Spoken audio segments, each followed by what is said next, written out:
أشهد أن لا إله إلا الله وحده لا شريك له وأشهد أن محمدا عبده ورسوله أما بعد فإن خير الحديث كتاب الله وخير الهدي هدي محمد صلى الله عليه وسلم وشر الأمور محدثاتها وكل محدثة بدعة وكل بدعة ضلالة وكل ضلالة في النار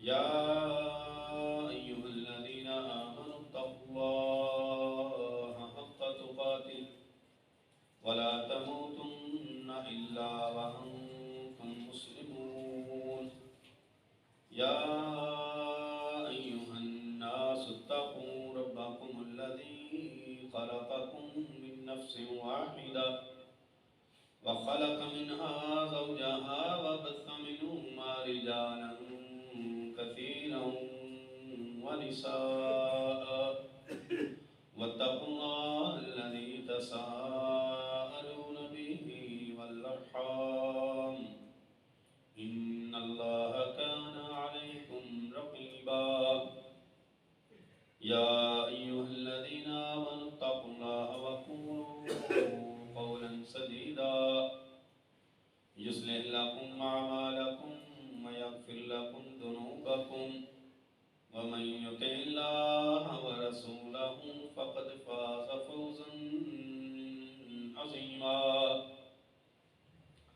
اللهم صل على محمد وعلى آل محمد كما صليت على إبراهيم وعلى آل إبراهيم إنك حميد مجيد اللهم بارك على محمد وعلى آل محمد كما باركت على إبراهيم وعلى آل إبراهيم إنك حميد مجيد رب اشرح لي صدري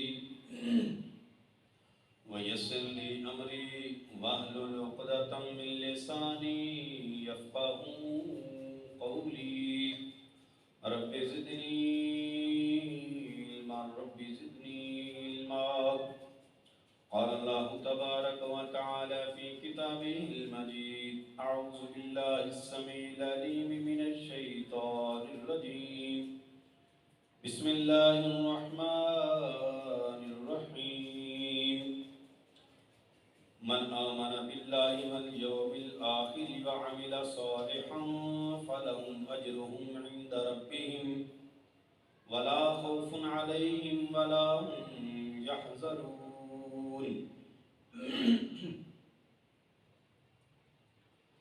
میرے عزیز بھائیو، اللہ ہمارا مالک ہے، ہمارا خالق ہے، ہمارا رازق ہے، حاجت روا بھی ہے، مشکل کشا بھی ہے، پالنے والا بھی ہے، تمام صفات کا مالک اللہ ہے۔ اس رب نے حضرت انسان کو پیدا کیا تو ساتھ ہی اس کے کچھ کمزوریاں بھی ساتھ رکھ دی، اس کی جبلت میں، اس کی فطرت میں،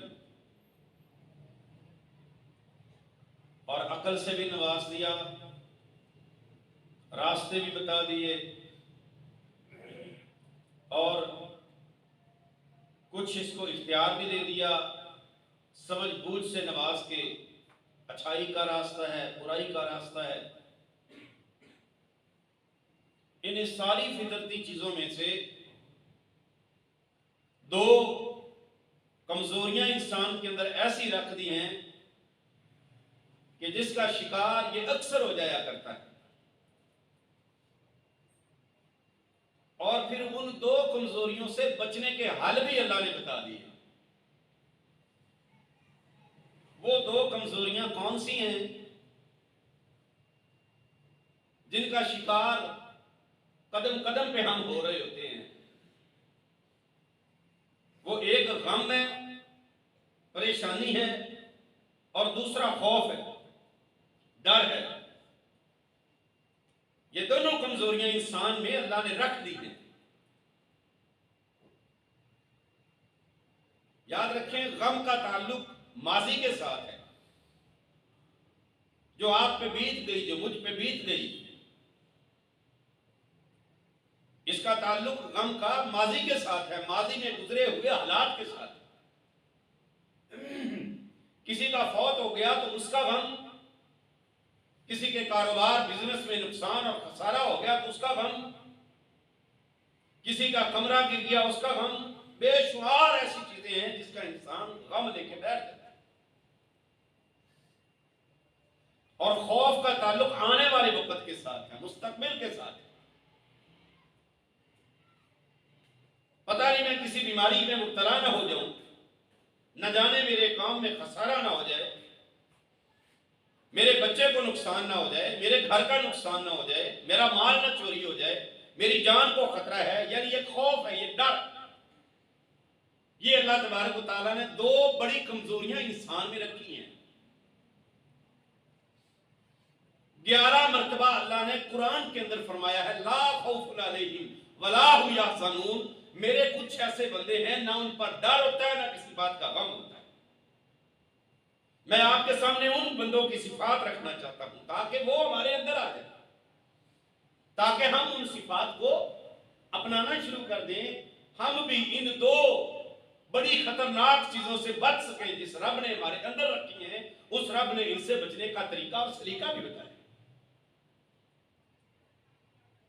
اللہ جو کہتا ہے نا لا خوف علیہم ولا هم یحزنون، ان پر کوئی خوف نہیں ہے، ان پر کوئی غم نہیں ہے. لیکن وہ مخصوص اشخاص ہیں، وہ مخصوص لوگ ہیں، مخصوص اللہ کے بندے ہیں. ہر کوئی غم سے نہیں بچ سکتا، ہر کوئی ڈر سے نہیں بچ سکتا. اللہ کے وہ بندے کون سے ہیں؟ میں نے آپ کے سامنے ایک آیت تلاوت کی ہے. اللہ فرماتے ہیں من آمن باللہ والیوم الآخر. ایک صفت تو ان لوگوں کی جو اللہ پر یقین رکھتے ہیں، اللہ پر ایمان رکھتے ہیں. اللہ پر یقین ہے، اللہ پر ایمان ہے. والیوم الآخر، اور آخرت کے دن پر پورا پورا ایمان اور یقین ہے. وَعَمِلَ صَالِحًا، اور تیسری صفت ان کے اندر ہے کہ جو نیک اعمال، صالح اعمال بڑے شوق سے کرتے ہیں، بڑی محنت اور لگن سے کرتے ہیں. اللہ فرماتے ہیں ان کے لیے خوشخبریاں کتنی ہیں. فَلَهُمْ أَجْرُهُمْ عِنْدَ رَبِّهِمْ. پہلی بات تو ہے کہ ان کا اجر ان کے رب کے پاس ہے. لوگ ان کو ان کے اعمال کا اجر نہیں دے سکتے اور نہ ہی ان کو لوگوں سے کوئی توقع رکھنی چاہیے. فَلَهُمْ أَجْرُهُمْ عِنْدَ رَبِّهِمْ. ان کو اللہ اجر سے نوازے گا، اجر اللہ رب العالمین ان کو عطا کرے گا. ایک تو یہ خوشخبری ہے. دوسری خوشخبری ہے ولا خوف علیہم ولا هم یحزنون. نہ ان پر ڈر ہے، نہ خوف ہے، نہ غم ہے کسی قسم کا، نہ دکھ ہے، نہ تکلیف ہے. اللہ تبارک و تعالیٰ ایسے لوگوں کو غموں سے، دکھوں سے، تکلیفوں سے، ڈر سے، خوف سے اللہ بچا لیتے ہیں. 3 کام کرنے ہیں. ایمان، اللہ پر یقین، اللہ پر پختہ اعتماد، اللہ پر یقین پختہ ہو جائے. ہم کہتے ہیں نماز بھی پڑھتا ہوں، میں روزے بھی رکھتا ہوں، میں جہاد بھی کرتا ہوں، میں سارے نیک اعمال بھی کرتا ہوں، لیکن مجھے غم نہیں، میری جان نہیں چھوڑتا. غم میرے پیچھے لگا ہوا ہے، مجھے خوف پڑا ہے، مجھے ڈر پڑا ہے. میں کہتا ہوں ذرا کبھی اپنے ایمان کو چیک تو کرنا. تیرا ایمان کیسا ہے؟ ایمان اگر کمزور ہے نا، پھر اپنے ایمان کی فکر کر. رب کے وعدے سچے ہیں اور رب کے وعدے کبھی جھوٹے نہیں ہوتے. یاد رکھو، رب جو کہتا ہے تیرا ایمان مجھ پہ پکا ہو، تیرا یقین مجھ پہ پکا ہو، تو آخرت کے دن پر پختہ یقین کرے، پھر رب تجھے نیک عمل کرنے کی وجہ سے تیرے نیک عمل کرنے کا شوق تیرے اندر پیدا ہو. جس طرح صحابہ کے بارے میں اللہ تبارک و تعالیٰ فرماتے ہیں رضی اللہ عنہم ورضوا عنہ، کہ آسمان والے رب نے ان کو راضی ہونے کا سرٹیفکیٹ دے دیا. پھر آپ ان کے بارے میں اور آپ کے بارے میں، ہمارے بارے میں اللہ فرماتے ہیں، اللہ کیا فرماتے ہیں فَإِنْ آمَنُوا بِمِثْلِ مَا آمَنْتُمْ بِهِ فَقَدِ اهْتَدَوْا. اگر تمہارا ایمان صحیح صحابہ کے ایمان کی طرح ہو گیا، پھر تم ٹریک پہ آؤ گے، پھر تم سیدھے راستے پہ چلو گے. اگر تمہارا ایمان کمزور ہے، اگر ایمان ڈگمگانے والا ہے، پھر نہ خوف جان چھوڑے گا، نہ غم جان چھوڑے گا.